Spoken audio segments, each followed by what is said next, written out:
Since I am in Duluth today, my first question for Penny was about her brother-in-law, Bob Andresen. Bob had a radio show out of Duluth called the Northern Hoedown in the 1980s. He was one of those amateur ethnomusicologists who traveled around the upper Midwest collecting stories of its regional music. He also was the one who got the great Wisconsin fiddler Leonard Finseth to record a couple albums and tour with him. Well, he lived way up in Outing, Minnesota. That's where he grew up. And so the music on the radio was like his major entertainment, growing up. And he went off to art school in the cities and was going to the Flame down there and saw people like Bill Monroe and all sorts of people, firsthand when they come and perform. And he had learned, I believe, banjo first and guitar and everything, and he was taking and giving lessons at different places down around the cities. So it was a real strong influence all his life, and he, was a Norwegian background, so that was part of it. And then when he got married, he and his wife had a band, and her brother, I believe, and sister-in-law, so they had the Wildwoods, and they played all the little old supper clubs around, and they were on like Shemalinsky Fun Time and different, they played at the Pine City, Polka Fest and all that kind of stuff. So he was involved in that group, played accordion and guitar, and she played sax and rhythm guitar, and they had a bass player and stuff. So, I don't think there was ever a period in his life that he wasn't playing music, from a little kid on. I think they had a piano in their home, when he was growing up too.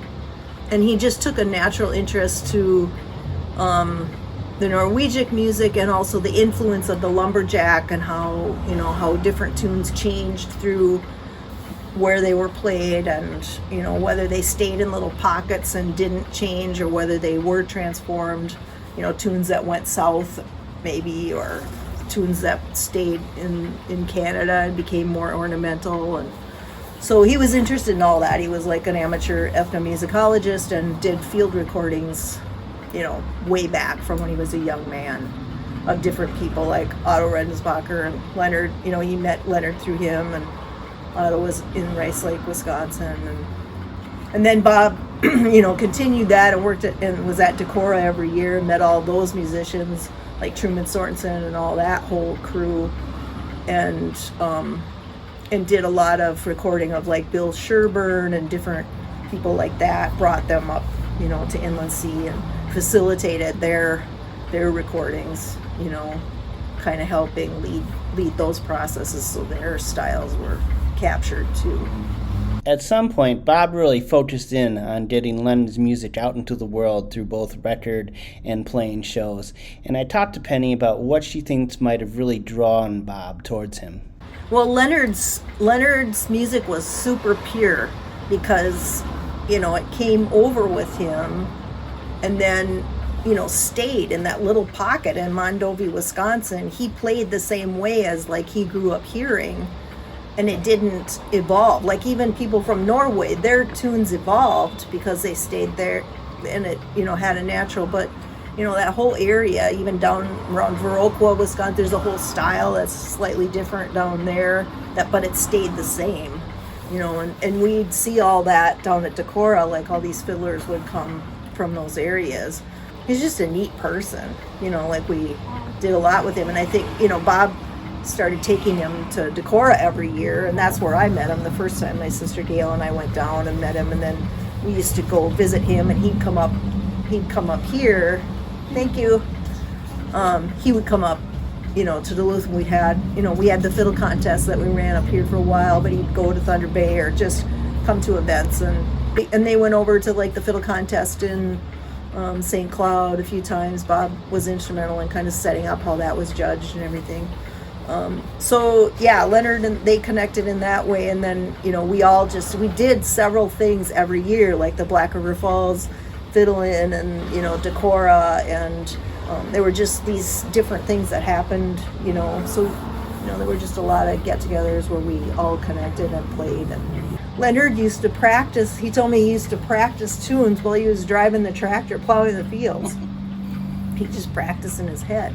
And finally, I asked Penny about her relationship with Leonard Finseth. we'd visit his house, and mostly after his wife died, because she was not a real fan of the music. But he was a little freer after that, and so we could go visit him there, and like when that tape was made and stuff. And yeah, when we get together and he'd come up and stay, with Bob and stuff. We played a lot. And in Decorah, like, there were the performance times, but it was constant jamming. I mean, literally till 3 a.m, at the colleges and on the streets. And so everybody was, playing and jamming. And the same thing up at the cotton field contest. All these Canadians would come down. They'd just be jamming like crazy, So, there was a lot of that kind of.